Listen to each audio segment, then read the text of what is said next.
ମାହାଙ୍ଗା ନିର୍ବାଚନ ମଣ୍ଡଳୀ ଅନ୍ତର୍ଗତ ମହାବୀର ଉଚ୍ଚ ବିଦ୍ୟାଳୟରେ ଏକ ଚିନ୍ତାଜନକ ଦୃଶ୍ୟ ସାମ୍ନାକୁ ଆସିଛି। ପାନୀୟ ଜଳ, ଶୌଚାଳୟ ଓ ସାଇକେଲ ଷ୍ଟାଣ୍ଡର ସୁବିଧା ନଥିଲା ବେଳେ ବିଦ୍ୟାଳୟରେ ଛାତ୍ରଛାତ୍ରୀମାନଙ୍କୁ ପାଣିଆ ଡାଲି ଖାଇବାକୁ ଦିଆଯାଉଛି ବୋଲି ସ୍ଥାନୀୟ ଗ୍ରାମବାସୀ ଓ ଅଭିଭାବକମାନେ ଅଭିଯୋଗ ଦେଇଛନ୍ତି। ଏହିପରି ସମୟରେ ଯେତେବେଳେ ମାହାଙ୍ଗା ଅଞ୍ଚଳରେ ଡାଇରିଆ ରୋଗ ବ୍ୟାପିବାରେ ଲାଗିଛି, ଉକ୍ତ ବିଦ୍ୟାଳୟକୁ ବିଦ୍ୟାଳୟର ମ୍ୟାନେଜମେଣ୍ଟ ଓ ପ୍ରଶାସନ ପକ୍ଷରୁ ସ୍ୱଚ୍ଛତା ପ୍ରତି କୌଣସି ଧ୍ୟାନ ଦିଆଯାଇନଥିବା ଅଭିଯୋଗ ହୋଇଛି। ଏଥିପ୍ରତି ସ୍ଥାନୀୟ ବିଧାୟକ ଓ ପ୍ରଶାସନ ଧ୍ୟାନ ଦେବା ପାଇଁ ଗ୍ରାମବାସୀ ଓ ଅଭିଭାବକ ଅନୁରୋଧ କରିଛନ୍ତି। ମୁଁ ସତ୍ୟଜିତ ସିହ୍ନା, ପଶୁରାମପୁର ଗ୍ରାମର ବାସିନ୍ଦା। ଆମେ ତ ନିଜେ ମହାବୀର ସରକାରୀ ବିଦ୍ୟାପୀଠର ଜଣେ ଛାତ୍ର, କିନ୍ତୁ ଆମେ ଯାହା ବର୍ତ୍ତମାନ ଦେଖୁଛୁ ସ୍କୁଲର କୌଣସି ସଫାସୁତୁରା ନାହିଁ। ବର୍ତ୍ତମାନ ଡାଇରିଆ ହଇଜା ଯୋଉ ହିସାବରେ ମାଡି ଚାଲିଛି, ପିଲାମାନଙ୍କ ରୋଷେଇ ଘର ସଫାସୁତୁରା ନାହିଁ, ଲାଟ୍ରିନ୍ ବାଥରୁମ ସଫାସୁତୁରା ନାହିଁ, କେଉଁ ଆଡେ ସଫାସୁତୁରା ସାମ୍ନା ବି ହୋଇନାହିଁ, ବ୍ଲିଚିଂ ପଡୁନାହିଁ, ପାନୀୟ ଜଳର ସୁବିଧା ନାହିଁ, ଯୋଉଥିପାଇଁ ପିଲାମାନେ ବହୁତ ହଇରାଣ ହରକତ ହେଉଛନ୍ତି। ଏବଂ ଲାଟ୍ରିନ୍ର ମଧ୍ୟ ସୁବିଧା ନାହିଁ। ଆପଣ ପଶି ଦେଖିପାରିବେ, ଏମାନେ କୌଣସି ସୁବିଧା ସୁଯୋଗ ଦିଆଯାଉ ନାହିଁ। ପ୍ରଧାନ ଶିକ୍ଷକ ଏଥିପ୍ରତି ଦୃଷ୍ଟି ଦେଉନାହାନ୍ତି, ଯେଉଁଥିପାଇଁ ପିଲାମାନେ ବହୁତ ହଇରାଣ ହେଉଛନ୍ତି। ଆମେ ସରକାରଙ୍କୁ ଅନୁରୋଧ କରୁଛୁ କି ସାଇକେଲ ରଖିବା ପାଇଁ ଏକ ଷ୍ଟାଣ୍ଡ, ରୋଷେଇ ପରିବେଶ ସଫାସୁତୁରା ଏବଂ ପାନୀୟ ଜଳର ବ୍ୟବସ୍ଥା କଲେ ଆମେ ସରକାରଙ୍କ ପାଖରେ ଚିର ଉପକୃତ ହେବୁ। ନା ସ୍ମୃତିରଞ୍ଜନ ପୃଷ୍ଟି, ପଶୁରାମପୁର ମାହାଙ୍ଗା କଟକ।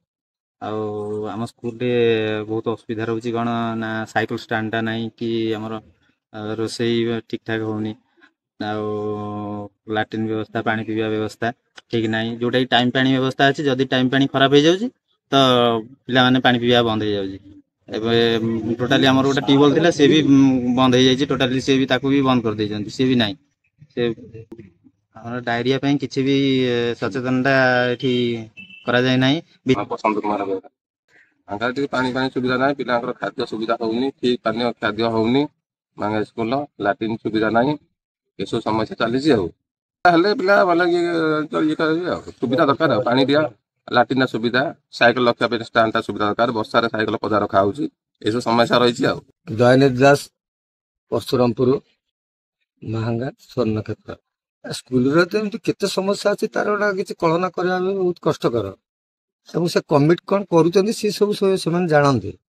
ଏବଂ ସର୍ବସାଧାରଣରେ ଦେଖିବାକୁ ଗଲେ ବର୍ତ୍ତମାନ ଯୋଉ ହଇଜା ବ୍ୟାପିଛି ମାହାଙ୍ଗାରେ, ପରିଷଦ ସ୍ୱଚ୍ଛ ଭାରତ ଅଭିଯାନ ଭିତରେ ଲେଖା ହଉଛି ଏଠି ମଳତ୍ୟାଗ ପଞ୍ଚାୟତ। କିନ୍ତୁ ସ୍କୁଲ ଚତୁଃପାର୍ଶ୍ୱରେ ଘୁରି ବୁଲିଲେ ଆମେ ପିଲାମାନେ ଯୋଉଠି ବୁଲୁଛନ୍ତି, ପରିସ୍ରା ଟିକେ କରୁଛନ୍ତି, କୋଉଠି କ'ଣ ଏପଟ ସେପଟ ଟିକେ କରୁଛନ୍ତି, ସେଠି ବି ମଧ୍ୟ ସେ ମଳ ସୁନ୍ଦର ଭାବରେ ପରିବେଷଣ ସେଠି ହେଉଛି। ରାସ୍ତା ଗୁଡା ଦେଖନ୍ତୁ, ଏଇ ଜଷ୍ଟ ଗେଟର ଦୁଆର ମୁହଁକୁ ସେ ପରିସ୍ଥିତି ଏଠି କେମିତି ହେଇଛି। ଏବଂ ପରିଶେଷରେ କାନ୍ଥ ବାଡ ଦେଖିଲେ କେଇ ଦିନର କାମ ଗୁଡା ଚିତ୍ର ବିଚିତ୍ର କରାଯାଉଛି। ଲକ୍ଷାଧିକ ଟଙ୍କାର କାରବାର ହେଇଛି। ଅତି ସୁନ୍ଦର ନମୁନା ପ୍ରଦର୍ଶନ ହଉଥିଲା ବେଳେ ବର୍ତ୍ତମାନ ସେ ଦେଖନ୍ତୁ ଗୋଟାଏ ବର୍ଷା ଖଣ୍ଡେ ହେଇଛି ନା କାହିଁକି ସବୁ ଛାଡିକିରି ଗୁଣ୍ଡ ହେଇଗଲାଣି।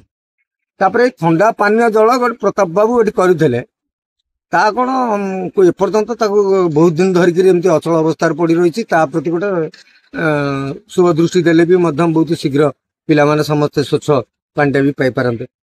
ସେଇଟା ବି ଦେଖନ୍ତୁ ଅଧୁରା ଭଳିଆ ଲାଗୁଛି। ତାପରେ ମୂଳରୁ ଦେଖାଯାଉଛି ସାଇକେଲ ଷ୍ଟାଣ୍ଡ ନାହିଁ, ଆଉ ସେଥିରେ ରୋଷେଇର ଭଲ ବ୍ୟବସ୍ଥା ଠିକ ରହୁନି। ଟିଚର ମାନେ ଏକଦମ ଉତ୍ତମ ଠିକ ଟାଇମରେ ଆସୁନାହାନ୍ତି। ଏ କଥା ସବୁ ତ କହୁଥିଲା ବେଳେ ଏବେ ଠିକ ଠାକ ନାହିଁ। ଆଜି ଜଷ୍ଟ କେମିତି ହେଡମାଷ୍ଟର ଆପଣଙ୍କର ଆସିବାର ପୂର୍ବଭାଷରୁ କେମିତି ପହଞ୍ଚିଲେ, ଏ କଥା ପାଇଁ ସମସ୍ତେ ଘେରିକି ରହିଥିଲେ। କିନ୍ତୁ ଯାହା ଯୋଗସୂତ୍ରକୁ ସେ ଆସି ପହଞ୍ଚନ୍ତି। ତେଣୁ ସେମାନଙ୍କୁ ଗୋଟେ ସଚେତନ କରାଯାଉ, ଆମର ଗାଁ କମିଟି କରାଯାଉ ସରକାରଙ୍କ ତରଫରୁ, ଆମର ବିଧାୟକଙ୍କ ତରଫରୁ। ଇଏ ମାହାଙ୍ଗା ବିଦ୍ୟାପୀଠକୁ ଅତି ଦିବ୍ୟ ଯେ କି ସନ୍ତାନ ମାନେ ମାହାଙ୍ଗାର ଓଡିଶାରେ ଇଣ୍ଡିଆରେ ନାଁ କମେଇଥିବା ଜନ୍ମ ନେଇକିରି ଏ ବିଦ୍ୟାପୀଠ ଇଏ ଗୋଟେ ଛୋଟିଆ ନୁହଁ। ଆମର ବର୍ତ୍ତମାନ ଯିଏ ଅଛନ୍ତି ମାହାଙ୍ଗାର ପ୍ରିୟ ବିଧାୟକ ଶାରଦା ବାବୁଙ୍କୁ ମୁଁ ନିବେଦନ କରିବି, ନିଶ୍ଚିନ୍ତ ଭାବରେ ସେ ଆସି ଏଭଳି ଏକ ପବିତ୍ର ଅନୁଷ୍ଠାନକୁ ଯଥାର୍ଥରେ ଦେଖନ୍ତୁ, ଆଉ ବୁଲିକିରି ଦେଖନ୍ତୁ, ପିଲାମାନଙ୍କର ସୁବିଧା ଅସୁବିଧାକୁ ଟିକେ ବୁଝନ୍ତୁ, ଶିକ୍ଷକ ମାନେ ରହୁଛନ୍ତି କି ନାହିଁ ତାହା ଠିକ ଭାବରେ ଯାଞ୍ଚ କରନ୍ତୁ। ଆଉ ତାଙ୍କର ଶୁଭ ଦୃଷ୍ଟି ନ ପଡିଲେ ଏ ବିଦ୍ୟାଳୟ ବହୁତ ଶୀଘ୍ର ତଳକୁ ଚାଲିଯିବା ଭଳିଆ ଲାଗୁଛି। ତେଣୁ ଯୋଉଠି ଶିକ୍ଷା ଏତେ ପବିତ୍ର ଅନୁଷ୍ଠାନ, ତାକୁ ଯଦି ଆମେ ସେଇଭଳି ଭାବରେ ସମସ୍ତଙ୍କର ଶୁଭ ଦୃଷ୍ଟି ନ ପଡେ, ତାହେଲେ ସେଠି ସ୍ୱଚ୍ଛ ଭାରତ ଅଭିଯାନ କିଛି ହେଇପାରିବନି। କି ଉତ୍କଳମଣି ଗୋପବନ୍ଧୁ ଯୋଉ ଆଶା ଆକାଂକ୍ଷା କରିଥିଲେ ମାନେ ଆମ ପିଲାମାନଙ୍କ ପାଇଁ, ତାହା ମଧ୍ୟ ସାକାର ହେଇପାରିବନି। ଶୁଣିଥିଲି ସେ ବିଜ୍ଞାନ ସବଜେକ୍ଟ ଗୁଡା ସି ବି ମଧ୍ୟ ଠିକ ନାହିଁ, କମ୍ପ୍ୟୁଟର ଗୁଡା ସବୁ ଡାଉନଫଲ୍, ତାର ଟିଚର ମାନେ ମଧ୍ୟ ରହୁନାହାନ୍ତି। ଏହା ପାଇଁ ସବୁ ଶୁଭ ଦୃଷ୍ଟି ଦେବା ପାଇଁ ମୁଁ ନିବେଦନ କରିବି ବିଧାୟକ ମହାଶୟଙ୍କୁ। ମୁଁ ହେଡମାଷ୍ଟର ମହାବୀର ଗଭର୍ଣ୍ଣମେଣ୍ଟ ହାଇସ୍କୁଲ। ମାନେ ଖାଇବା ପିଇବା ସବୁ ଠିକ ଅଛି। ପାନୀୟ ଜଳ 2ଟା ମୋଟରରେ ରନିଂ ୱାଟର ଚାଲିଛି। ଆଉ ସାଇକେଲ ଷ୍ଟାଣ୍ଡ ନାହିଁ, ମୁଁ ଏଠିକି ଆସିଲା ପୂର୍ବରୁ ବି ନାହିଁ।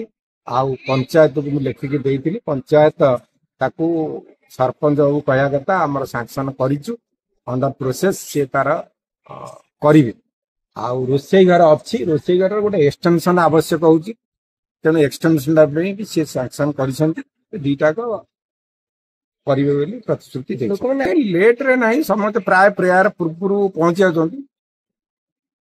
କମ୍ୟୁନିକେସନ ଦୃଷ୍ଟିରୁ କାହାର କଣ ଅସୁବିଧା ଥିବ, କିଏ 10 ମିନିଟ୍ 5 ମିନିଟ୍ ଲେଟରେ ପହଞ୍ଚିଥିବ, କିନ୍ତୁ ସେଗୁଡାକ ସମ୍ପୂର୍ଣ୍ଣ ଲେଟ୍ ବୋଲି କୁହାଯିବ। ମୋ ନାଁ ବିଜେନ୍ଦ୍ର ଜେନା, ମୁଁ ମାହାଙ୍ଗା ପଞ୍ଚାୟତର ସରପଞ୍ଚ ପ୍ରତିନିଧି ଅଛି।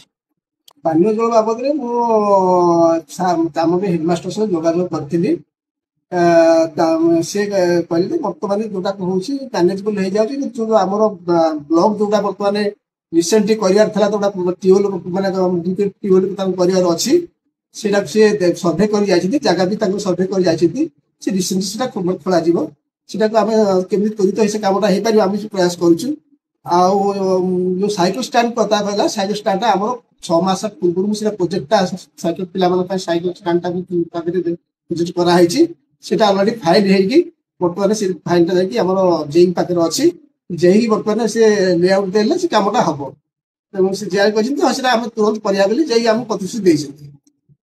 ହଁ, ପ୍ଲେ ଗ୍ରାଉଣ୍ଡ ତ ବିଗିନିଂରୁ ଆମର ସେ ସୁବିଧା ନାହିଁ, କାହିଁକିନା ବର୍ତ୍ତମାନ ଯୋଉ 5T କାମ ହେଲା ପରେ, ଘର ହେଲା ପରେ ଆଉ କଂଜେଷ୍ଟେଡ୍ ଆମର ପ୍ଲେ ଗ୍ରାଉଣ୍ଡ ହେଇଯାଇଛି। ଆଉ ଆମେ ପ୍ରୟାସ କରୁଛୁ, ଆମ ଓଲ୍ଡ ବଏଜ ଆସୋସିଏସନ ଏ ପତ୍ର ଅଛି, ସେ ଓଲ୍ଡ ବଏଜ ଆସୋସିଏସନ ମଧ୍ୟ ମୁଁ ମେମ୍ବର ଜଣେ ଅଛି। ମୁଁ ମାନେ କୋଉ ଜାଗାରେ ଆମ ପ୍ଲେ ଗ୍ରାଉଣ୍ଡ କଲେ ଆମେ ସେଇଟାକୁ ବର୍ତ୍ତମାନ ସେଇଟାକୁ ପିଲାମାନେ ବ୍ୟବହାର କରିପାରିବେ, ସେ ଜାଗା ବି ଆମେ ସ୍ଥିର 2ଟା ଜାଗା ସିଲେକ୍ସନ କରିଛୁ। ଭାବୁଛି ସେ ଜାଗାରେ ପ୍ଲେ ଗ୍ରାଉଣ୍ଡ କରିପାରିବା। ଆଉ ଯୋଉ କଥା କହିଲେ ଆପଣ ସ୍କୁଲ ପିଲା ଟିଚର ମାନେ ଆସୁନାହାନ୍ତି, ମୁଁ ସେ ଅଭିଯୋଗ କରିଥିଲି, ପ୍ୟାରେଣ୍ଟସ ମାନେ ଅଭିଯୋଗ କରିଥିଲେ। ସିଏ କହିବା କଥା ଯେ ସବୁଦିନେ ସେମିତି କିଛି ହଉନାହିଁ, କୋଉ ଦିନ ମାନେ ପକେଇ ଜିଲ୍ଲାରେ ହେଇଯାଉଛି ପିଲା ଆସୁଛନ୍ତି, କିନ୍ତୁ ବର୍ତ୍ତମାନ ତାଙ୍କର ଷ୍ଟ୍ରେନ୍ଥ ଯେତିକି ନାହିଁ ବୋଲି କହିଲେ। ଇଭିନ୍ ତାଙ୍କର ପିଅନଟି ମଧ୍ୟ ଯୋଉ ଆମର ନିଟ୍ ଆଣ୍ଡ କ୍ଲିନ୍ ମେଣ୍ଟେନ କରିବା ପାଇଁ, ଆଉ ତାଙ୍କର ହେଡମାଷ୍ଟର ତାଙ୍କର ପ୍ଲସ୍ ତାଙ୍କର ଷ୍ଟାଫ ସେ କହିଲେ ଯେ ବର୍ତ୍ତମାନ ଆମେ ନିଜେ ବି ସେ ଟିଚର ମାନେ ତାକୁ ଖରାଖରି କରୁଛନ୍ତି। ଆମର ପିଅନଟି ଏବଂ ପରମାନେଣ୍ଟ ପିଅନଟି ଏନଗେଜ କରାଯାଇ ନାହିଁ।